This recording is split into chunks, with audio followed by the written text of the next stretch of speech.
సగటు భారతీయుడి తలసరి ఆదాయం ఎంత? What's the per capita income of an average Indian?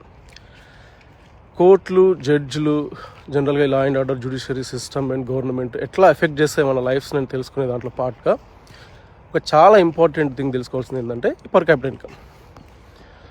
ఒక మంచి జాబ్, వెల్ పేయింగ్ జాబ్లో సెటిల్ కావడానికి 30 years పడుతుంది.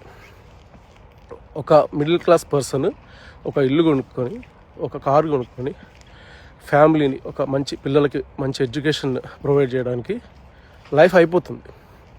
ఇంకా 50s, 60s పుట్టిన వాళ్ళంటే జనరల్గా మన పేరెంట్స్ జనరేషన్స్, వాళ్ళ లైఫ్ పిల్లలకే అయిపోయింది.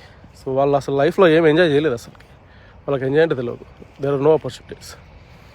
చాలామంది ఏమంటారంటే ఓకే పాపులేషన్, జనాభా ప్రాబ్లము లేదా అవినీతి ఇట్లా అంటారు. అసలు పాపులేషన్ ప్రాబ్లం కానే కాదు, జనాభా అసెట్. యాక్చువల్గా అది ప్రాబ్లం కాదు. మొత్తం ప్రపంచంలో 195 దేశాలు ఉన్నాయి, పాలస్తీనా అండ్ వాటికన్ సిటీతో కలిపి. ఆ 195 దేశాల్లో ర్యాంకింగ్స్ తీస్తే మన దేశం టాప్ 10లో లేదు, టాప్ 50లో లేదు, టాప్ 100లో లేదు. ఎక్కడో 120, 150 మధ్యలో ఉంది. ఎందుకు ఇంత తక్కువ ఇన్కమ్ ఉంది మనకి? కొలోనైజేషన్, ఇన్వేజన్స్, ఏవేవో రీజన్స్ చెప్పొచ్చు, బట్ అవన్నీ కాదు. It's a systematic failure.